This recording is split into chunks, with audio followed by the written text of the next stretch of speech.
após 15 dias, o devedor não cumprisse a obrigação, aplicava-se 10% de multa e mais 10% de honorários.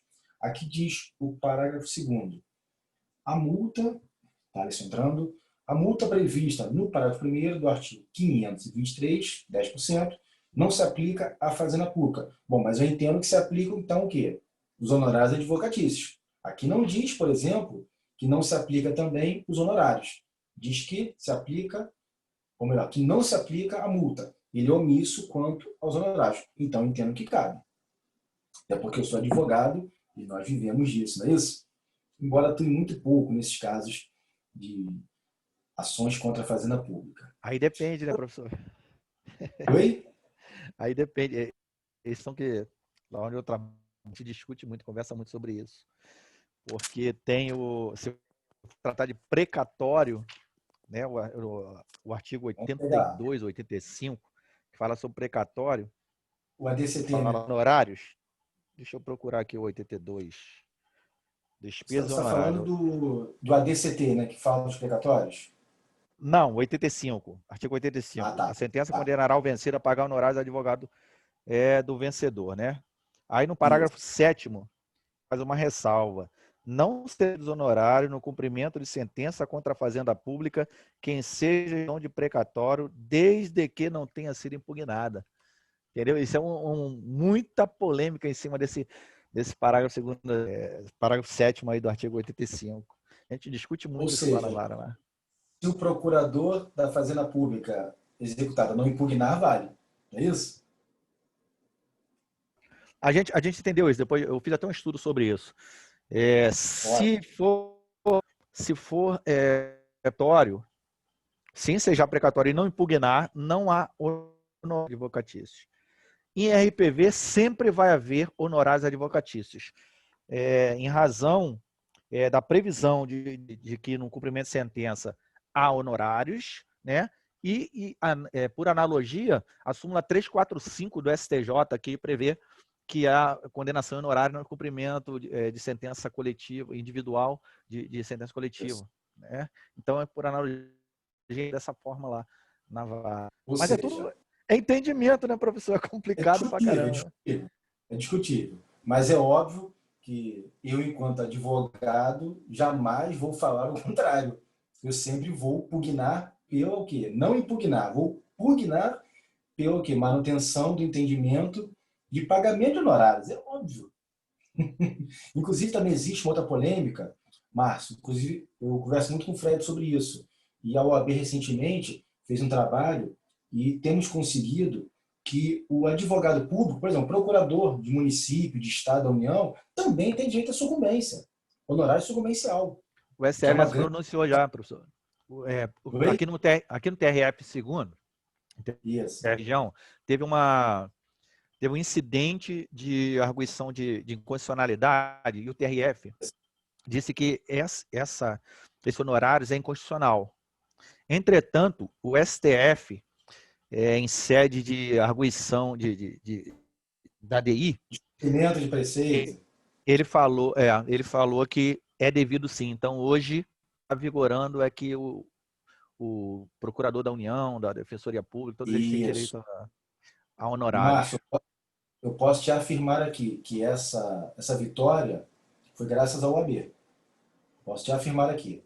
O nosso atual presidente nacional, Felipe Santa Cruz, ele atuou com muita contundência perante o STF, porque ele tem um excelente relacionamento hoje, isso é nítido para vocês que acompanham aí as televisões da política, e o Felipe Santa Cruz realmente ele foi fundamental para essa conquista, para essa persuasão no STF, para mudança de entendimento e sim conceder honorários sucumbenciais ao advogado público.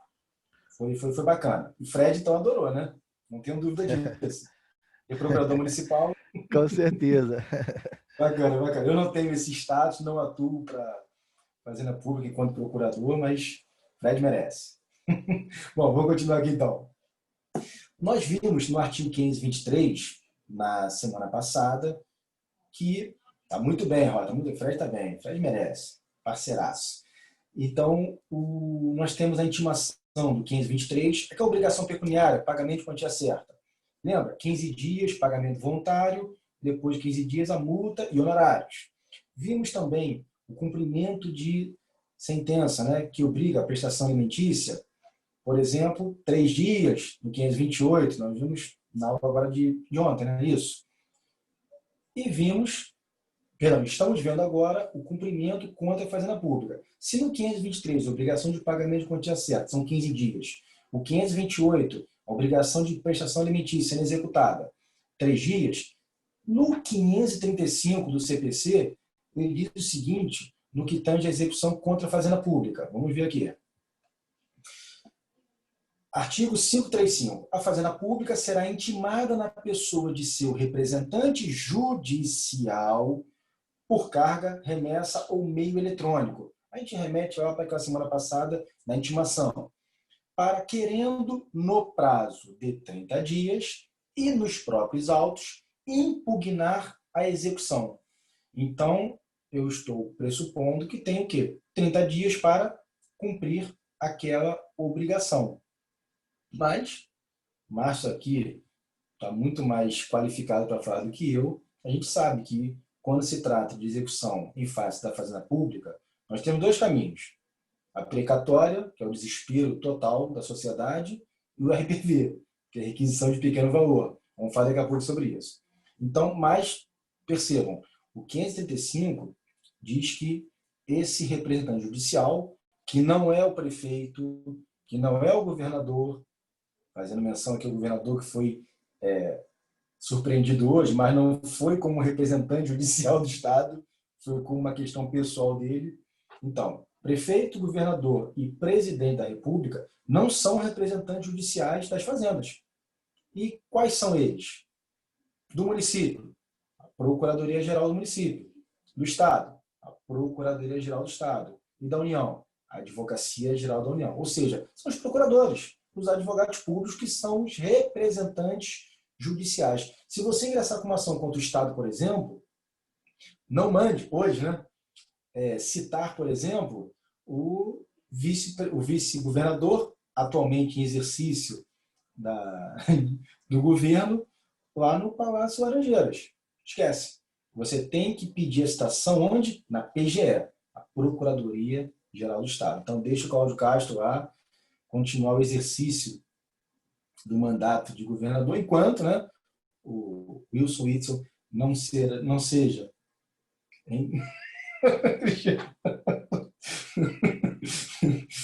Enfim, estão gravando aqui, eu não posso mencionar, mas eu vou botar o Cristiano no fogo. O Cristiano mandou citar em Bangu. Olha, bem provável que em pouco tempo aconteça isso. Não só o... Enfim, deixa para lá, falando besteira já.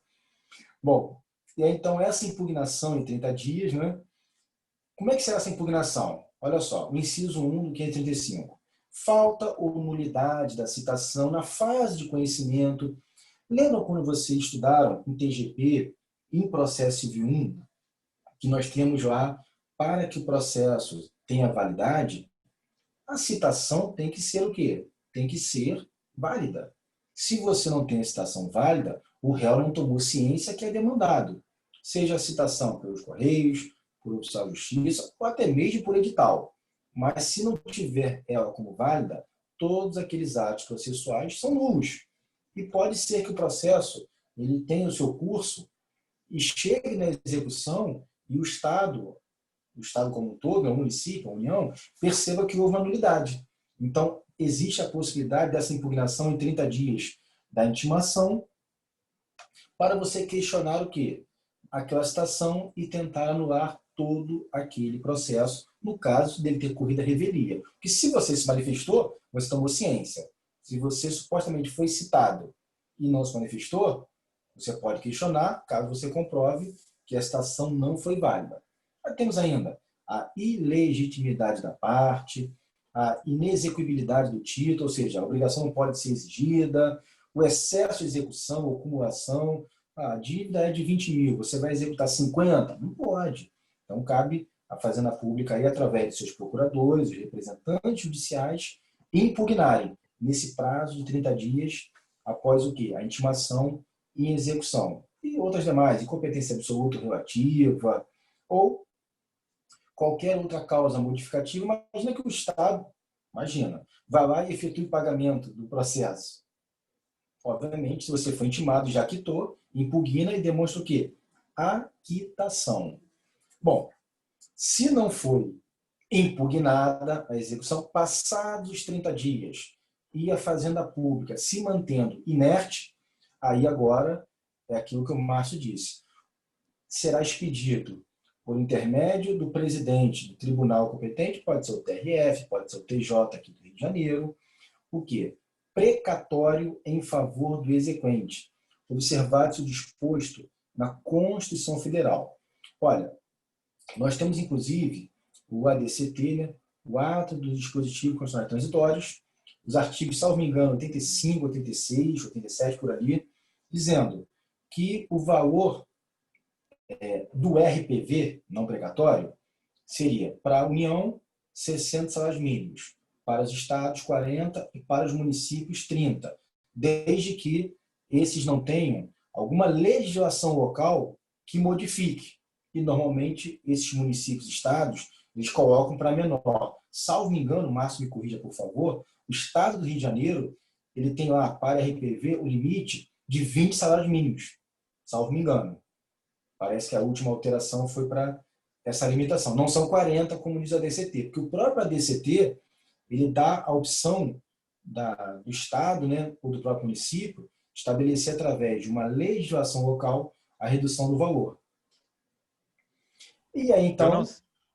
Eu não sei, professor, se essa informação que o senhor está passando procede. Eu não sei informar para o senhor.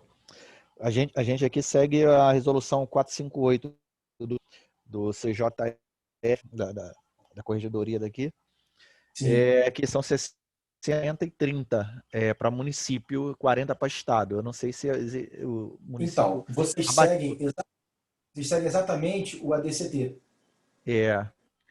Inclusive para questões assim, acho que eu não sei se isso aí foi puxado dos valores que os juizados, né, utilizam para competência, né?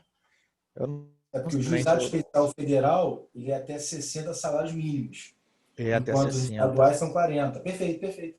Isso. O parâmetro é exatamente esse, Márcio. Você tocou exatamente no assunto. Mas alguns municípios, por exemplo, eu tive um processo em Duque de Caxias, há uns 2 anos atrás, onde um processo é trabalhista, tá? Mas tem tudo a ver com essa questão. Ele envolvia um valor que chegava próximo de 30 vezes o valor do salário mínimo. Então, vale até a pena, ainda que passasse um pouco, você renunciar àquele crédito e deixar somente até o teto do RPV, para sair mais rápido. Sai em 2 meses, né, Márcia? Muito mais rápido. Só que o município de Duque de Caxias criou uma lei, a Câmara Municipal de Vereadores, reduzindo para R$5.000. Ou seja, R$5.000 é aviltante. Se eu tenho lá, por exemplo, R$35.000, vou renunciar a 5, vou ficar com 30. É o limite do RPV, supostamente. Agora, vou renunciar a 30, vou ficar com 5. Realmente foi absurdo o que fizeram. E está tendo muita discussão, inclusive, quanto à constitucionalidade dessa lei, que reduziu drasticamente para forçar as pessoas a não ficar na precatória do município e receber o RPV renunciando parte do crédito. Confesso que foi uma tremenda, desculpe até a expressão, sacanagem com os autores de ações. Porque ele falou que teve um produto que já foi recebido. Né?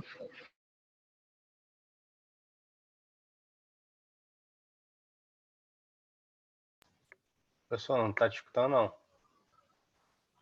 Professor, desculpa, desligou aí. Perdão. Agora estou.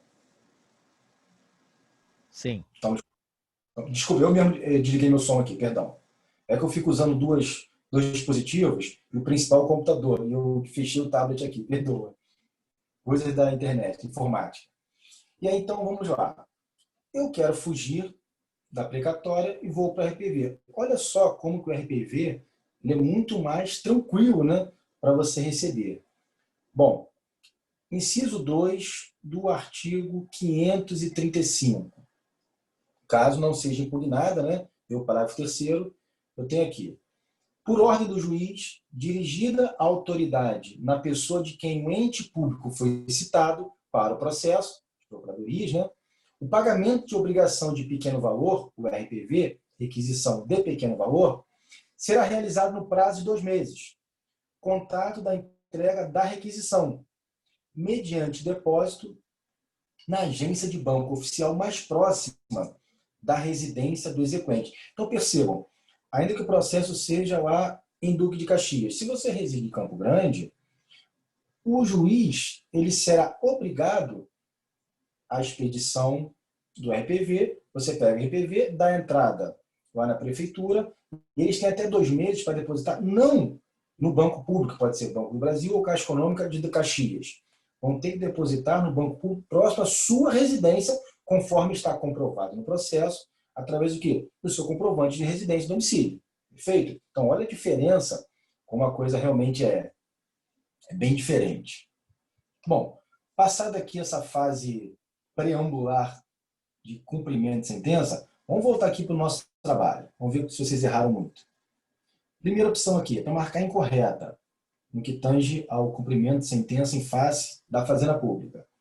Primeira opção, o credor deverá juntar no requerimento executivo a planilha de dados atualizados. Olha, o próprio artigo 534 caput já diz que é correta. Então, essa não é incorreta. 2. A Fazenda Pública somente poderá ser intimada através de seus respectivos chefes do Poder Executivo. Olha, é óbvio que acabamos de falar que não são os chefes do Poder Executivo, não é o prefeito, não são os governadores e muito menos é o presidente da República, e sim as procuradorias. Portanto, nós temos o quê? A terceira opção, como sendo o quê? A única opção incorreta dessa nossa questão. A terceira, conforme o artigo 535 caput estabelece, será intimada na pessoa do representante judicial da Fazenda Pública. A terceira diz aqui: no caso do não cumprimento em 30 dias, após a intimação, a Fazenda Pública não irá pagar multa de 10%. Bom, o próprio artigo 534, parágrafo 2º, diz que não há incidência da multa de 10% prevista lá no parágrafo 1º do artigo 523, mesmo ultrapassando aquele prazo de 30 dias. Aquele prazo é para impugnar. Não impugnou? Aí vai ser expedida, a precatória, dependendo do valor, ou o RPV. E a última aqui, quando a dívida executada da União for inferior a 60 salários mínimos, será expedido o RPV, conforme até o Márcio aqui já brilhantemente nos trouxe as fundamentações e justificativas pertinentes do nosso TRF, segunda região aqui, o Tribunal Regional Federal do Rio de Janeiro. Então, vocês deveriam assinalar aqui, então, a segunda opção como incorreta nos termos do artigo 535. É isso? Deixa eu apagar aqui. Pronto. Então, opção 2, conforme artigo 535 caput do CPC.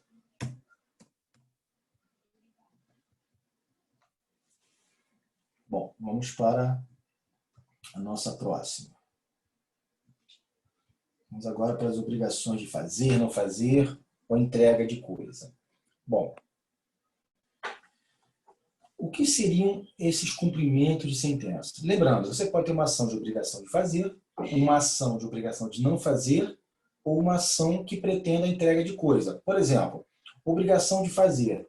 Você, então, tem o seu nome negativado indevidamente por uma empresa na qual você comprou um produto, você quitou o produto, mas ela erroneamente, equivocadamente, inseriu o seu nome em órgão de proteção de crédito.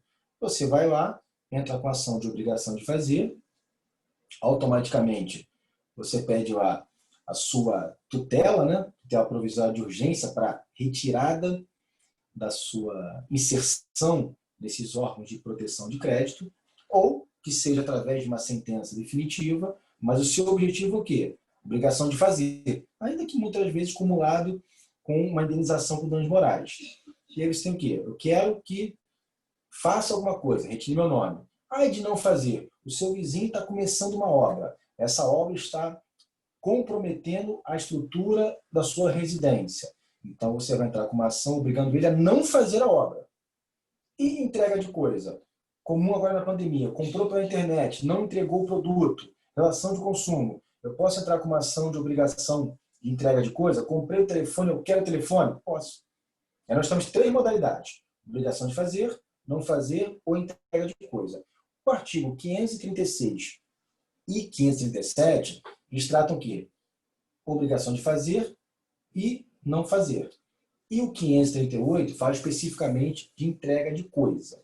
Então vamos lá. Primeiramente, artigo 536, que fala sobre obrigação de fazer ou não fazer. No cumprimento de sentença que reconheça a exigibilidade de obrigação de fazer ou de não fazer, o juiz poderá, de ofício ou a requerimento, para a efetivação da tutela específica ou a obtenção de tutela pelo resultado prático equivalente, determinar as medidas necessárias à satisfação do exequente.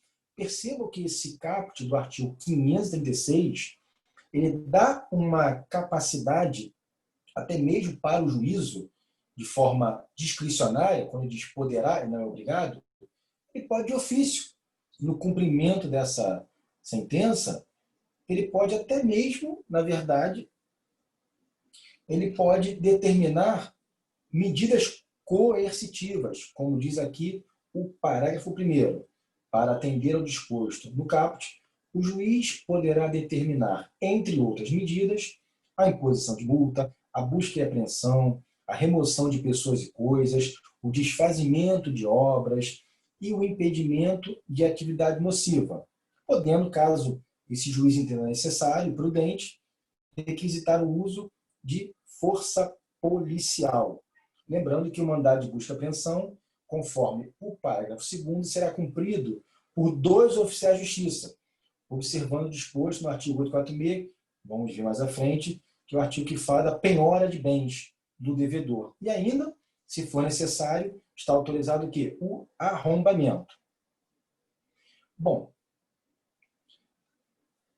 sobre a questão da multa, já vimos aqui, o juiz pode, então, após o requerimento do exequente, do credor, estabelecer multa, estabelecer prazo para cumprimento. Mas qual o prazo? Qual o valor da multa? Qual o percentual da multa? Percebam que esses artigos 536 e 537, eles não falam. E aí, olha como é que funciona essa modalidade. A multa, que independe de requerimento da parte e poderá ser aplicada na fase cognitiva, em se tratando das tutelas provisórias, lembra? Tutela de urgência, tutela de evidência, ou na sentença, nesse caso mais específico, em fase de execução, desde que seja suficiente e compatível com a obrigação e que se determine prazo razoável para cumprimento do processo, do preceito, desculpa. Parágrafo 1º. O juiz poderá... Não, rapidinho, vamos lá. Falei aqui da multa dependendo do valor. Vamos dar esse exemplo agora. Vamos dar um exemplo bom na pandemia. Você precisou de uma internação em um hospital, um tratamento aí da Covid. O plano de saúde recusou. O que você faz, então, enquanto advogado?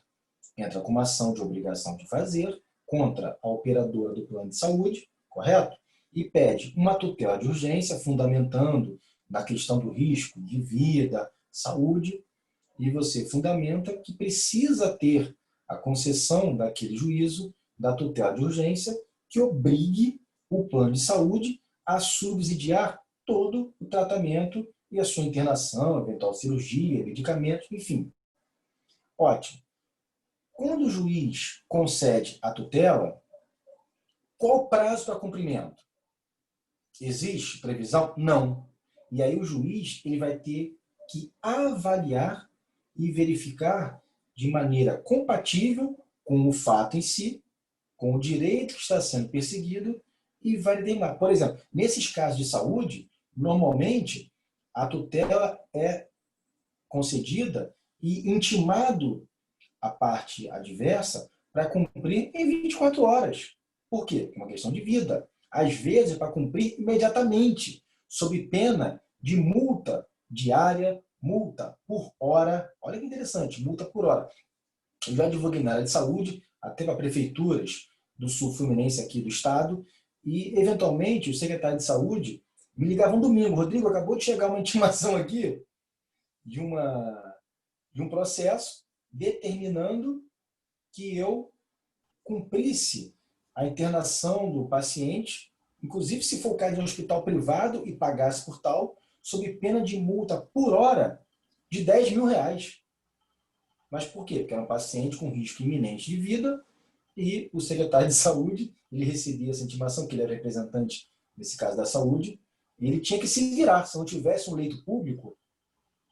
Então, Cristiano, não tendo leito público, o secretário de saúde ele é obrigado a colocar o paciente em hospital particular e o município paga. Porque a saúde é um dever dos municípios, dos estados e da União.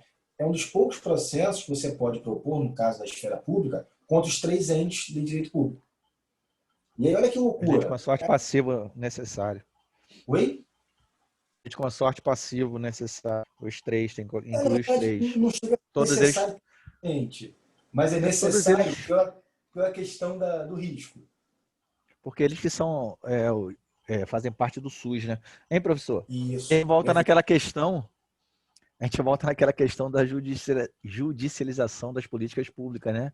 Olha ver, o judiciário tendo que determinar, dar uma decisão em favor do proponente, né? Questão de saúde, que era para ser pelo executivo. Então, né? mas aí, o executivo... o judiciário foi provocado. Foi provocado, exato. Isso essa questão que eu trouxe nos nossos embates, nas conversas anteriores aí. Porque nem sempre o judiciário... Não é que o judiciário queira se meter. Ele é provocado e é obrigado a falar. A grande questão nessa parte de saúde aí, que a gente conversa lá, é o seguinte, o juiz determina, beleza, você realmente tem o direito, você tem que ser internado num leito. O hospital fala, a gente não tem leito. Aí quando chega lá no hospital, tem que cumprir a ordem, fala assim, já ouvi até alguns oficiais de justiça falando, o diretor do hospital chegou e falou, escolhe aí, qual desses aí que estão nesses leitos aí você quer que eu tire? Olha que coisa, que situação. As pessoas estavam ali nos leitos, todos ocupados, né? E você tem que escolher quem que vai ficar no chão para poder botar aquele que a justiça determinou. É uma questão bem complicada, bem complexa. Verdade. Márcio, vou mais além. Desculpa, é Márcio que está falando, né? Márcio ou Cristiano, desculpa. Sou eu, professor, Márcio. Márcio, desculpa. Inclusive, no semestre passado, é que eu estou com a tela aqui ampliada, não estou vendo todo mundo. No semestre passado, na turma do 5º período, durante a pandemia, eu passei até uma atividade com eles, eu trouxe uma decisão em sede de tutela de urgência, onde um juiz, né, determinou que a pessoa furasse a fila do sistema de regulação e fosse atendida pela Covid, enquanto várias pessoas estavam na fila para a mesma ocupação de leito. E aí eu promovi uma discussão, um debate terrível, mas muito bom tecnicamente, e muitos ficaram a favor, outros contra. Aí vem a questão, o judiciário ele foi obrigado, mas vamos lá, na medida que o judiciário, você que entrou com a ação, você vai furar a fila de pessoas que estão no sistema de regulação aguardando a caminho de internação? E aí então o judiciário está escolhendo quem vai vir, quem vai morrer? Olha, essa discussão é muito complexa, muito complexa. E vocês percebam o quanto é difícil, nesses momentos de crise, principalmente, ainda mais tratando de saúde, uma decisão judicial que muitas vezes possa parecer justa para quem está pleiteando, ela pode fazer ao mesmo tempo outros que estão até em condições piores de saúde serem retirados ou serem impedidos de ter o atendimento por conta da ordem judicial. Então, a mesma ordem que pode salvar uma vida, ela pode, indiretamente, ela pode deixar várias vidas sem ter o quê? O devido atendimento médico. Mas, enfim, isso é uma questão aí a ser debatida até futuramente em trabalhos, inclusive TCCs. Muitos alunos escrevem TCCs sobre esse tema. As tutelas de urgência, no que tange às obrigações de saúde dos estados, municípios e da própria União, como forma ou de garantir um direito individual à saúde, ou talvez de, vamos dizer assim, escolher quem vai sobreviver e quem não vai ter o atendimento. Perfeito. Muito bacana. Vamos trabalhar isso mais à frente. Deixa eu ver. Vou passar para vocês o texto do Barroso já já. A gente fundamentar sobre judicialização. Bom, continuando aqui então. E aí, percebemos que a multa, nesse caso de saúde, a multa tem que ser o mais, assim, a mais danosa possível para forçar o executado a cumprir. Agora, outro exemplo. Você tem lá a própria negativação indevida do seu nome. Aí o juiz vai e concede a tutela de urgência, estabelece multa diária de R$100. É plausível? Talvez seja. Um exemplo, você tem um contrato com um plano de operadora de dados, na internet fixa para sua residência, para você estudar, para você trabalhar. Eu, por exemplo, com vocês aqui, eu estou ao mesmo tempo com a NET, no Wi-Fi e a Vivo no 4G conectada tanto no notebook quanto no iPad. Por quê? É o medo de uma não funcionar. Eu uso duas. Eu pergunto a vocês, se o serviço paralisar, eu vou e entro com uma ação judicial. E percebe-se que os serviços que me foram vendidos não podem ser prestados. Será que uma multa de R$50 diária vai persuadir o fornecedor de serviços a cumprir a obrigação estabelecida no Poder Judiciário? Não. Por quê? Acaba sendo um valor inócuo. Talvez seja mais barato pagar essa multa diária do que efetivamente prestar um serviço de qualidade. E aí percebam, olha aqui, ó, parágrafo 1º do 537. O juiz poderá, de ofício ou requerimento do exequente ou do executado, modificar o valor ou a periodicidade da multa, vencendo ou até excluí-la, caso se verifique que ela ficou irrisória, ficou excessiva, ou que o obrigado demonstrou um cumprimento parcial do serviço, mas que não tem como cumprir totalmente. Vamos lá. Programa hoje de internet. Você contratou um serviço de 100 megas mensais. Você não consegue conectar. Obrigação de fazer. O juiz estabelece multa diária de R$50. Eles não cumprem. Aí você, como execuente, fala, excelência, a multa de R$50 é irrisória. O juiz vai e bota a multa diária de R$1.000. Eles vão cumprir. Não tenho dúvida disso. Talvez até para a nossa tristeza, que queríamos que eles não cumprissem para conseguir lá uma indenização maior. Essa junção, né, de vários dias de multa diária. Mas vamos lá. Aí, ao invés de 100 megas que eles me forneceram, vamos imaginar que eles conseguem, por exemplo, entregar 40 megas. E justificam no processo que, em que pese tenham vendido para você aquele plano, a pandemia hoje, olha a justificativa, a pandemia acaba tornando o uso da internet muito mais intenso do que anteriormente. E aquela empresa não estava preparada para essa quantidade de tráfego de dados que a pandemia acabou ocasionando. Deixa eu ver, tem alguém com o microfone ligado, né? Deixa eu desativar o som aqui. Acho que agora melhorou. E aí vocês imaginem, será que não é uma justificativa razoável de não conseguir entregar o plano de dados que você contratou por conta da pandemia? Quantos de nós aqui estamos usando, no mínimo, 5, 6 vezes, 10 vezes mais a internet, o Wi-Fi da nossa residência do que antes da pandemia? Então, perceba, nesse caso, o juiz pode, na verdade, até excluir a multa, entendendo que o obrigado, no caso a operadora de plano de dados móvel ou fixo, ela não consegue, um abraço Esther, vai com Deus, filho, não consegue entregar a quantidade de dados, mas não é porque ela está falhando no serviço, é porque a previsão que ela fazia antes da pandemia era passível de cumprimento. E hoje, com essa utilização absurdamente superior a antes da pandemia, claro que a empresa não tem não tem condições, né, tecnológicas de conseguir prestar esse serviço. Ou seja, mas lembrando aqui, a empresa justifica, demonstra, não é tão somente pedir a exclusão da multa diária ou dizer que não pode cumprir.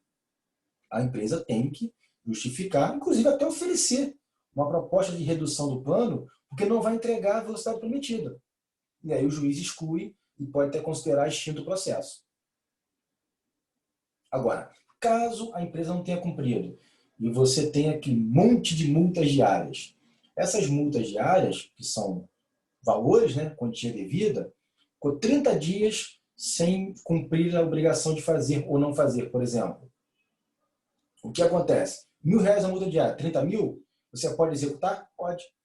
Mas como será a execução? PU 523, lembra? Obrigação pecuniária, pagamento de quantia certa. E aí você vai executar intimando o devedor para cumprir em 15 dias, não cumprir em 15 dias, multa de 10%, honorários, enfim. Então perceba, olha a missão do magistrado e o bom senso e a razoabilidade para ele estar nesse momento majorando, reduzindo, excluindo, inclusive a obrigação podendo ser cumprida parcialmente, né? O chamado adimplemento substancial dos contratos, oriundo lá do direito civil, onde você não cumpre integralmente a sua obrigação, mas você demonstra que o cumprimento parcial se deu por um fato que justifica o não cumprimento. E a pandemia pode ser um caso desse. Bom, e para a gente finalizar aqui, antes de responder a pergunta, temos aqui o cumprimento de sentença que reconhece a exigibilidade, né, de obrigação de entregar alguma coisa. Vamos lá. Artigo 538.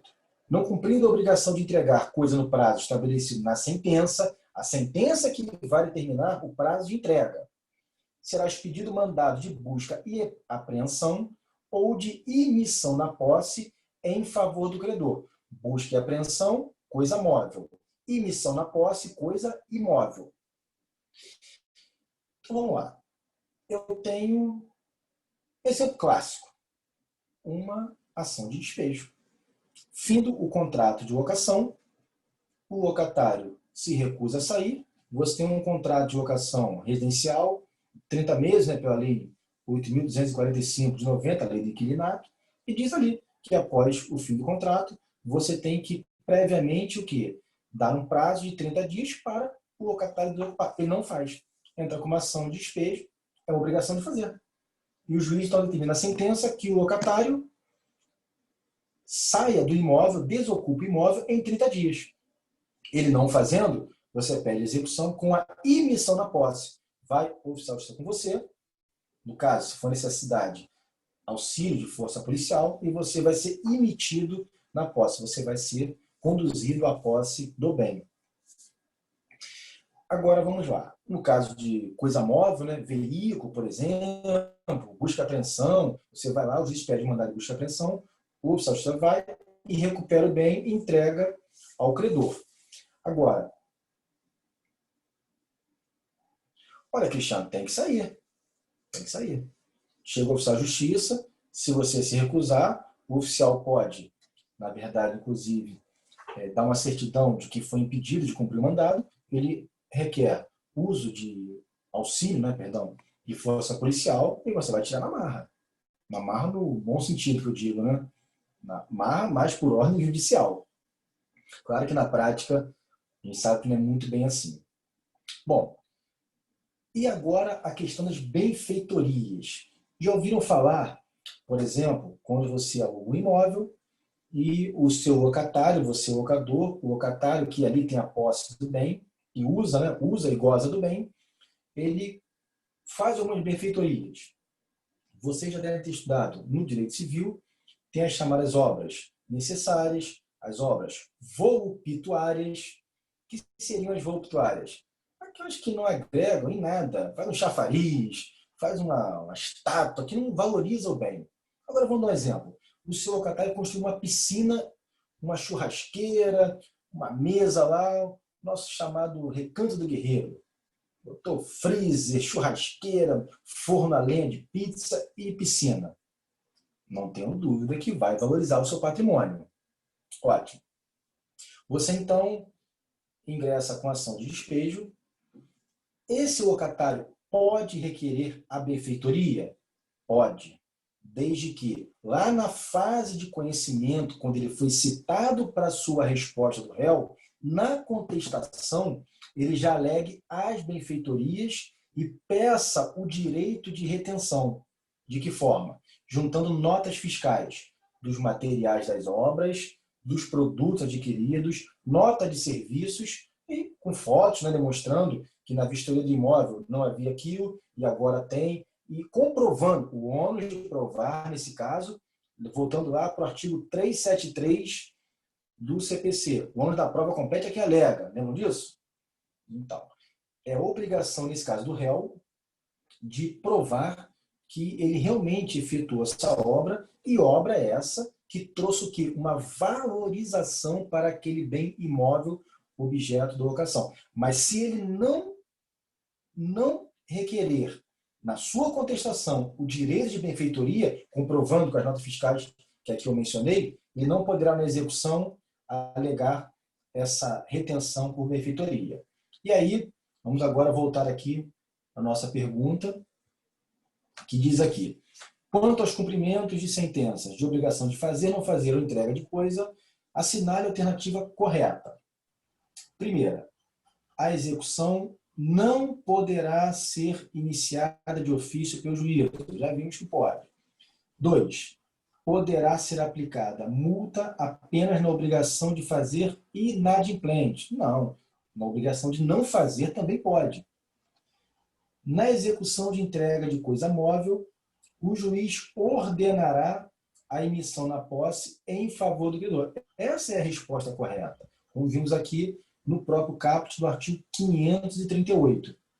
E a quarta opção, que diz aqui: não se admite reivindicação por benfeitorias na execução de entrega de coisa certa. Admite sim, desde que você, na fase de conhecimento, tenha se manifestado na sua peça defensiva, na sua contestação, comprovando as benfeitorias que você realizou, valorizou aquele imóvel. Então, a resposta seria a opção 3, conforme artigo 538 caput do CPC.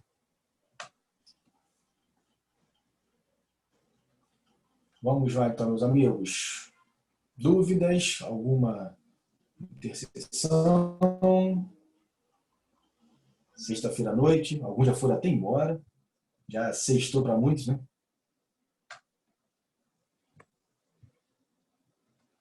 Tranquilo, todos calados? Professor, eu gostaria até de fazer uma explanaçãozinha, como eu trabalho muito com isso aí, com a pública, né? Como eu já falei. Eu faria uma explanação, mas pelo adiantar do horário, daqui a pouco a gente tem uma próxima aula, eu nem vou adentrar nisso aí. Temos a Ana aí, já entrando já, e a Ana é toda certinha, né? Não, me desculpa, foi falha minha. Inclusive, não, falha aí... nossa, que a gente também interrompe muito, né, o senhor aí. Não, então, não eu peço até perdão. É porque uma matéria afeta meu trabalho, então Não, tá certo. Sinto à vontade para determinadas opiniões. Arruma um tempinho para esse debate, fique tranquilo. Pessoal, de qualquer forma, olha, mandem um grande abraço lá para minha querida amiga Ana Cristina, professora sensacional. Ela é realmente grande amiga nossa aí do corpo docente. Estenda aí meu grande abraço a ela. E a todos vocês aí, grande abraço, tenham uma boa noite, bom final de semana. O horário mitigou. Boa. Grande abraço a todos. Fiquem com Deus. E tenham um excelente boa noite, mestre. Abraços, boa noite. Tá bom. Então...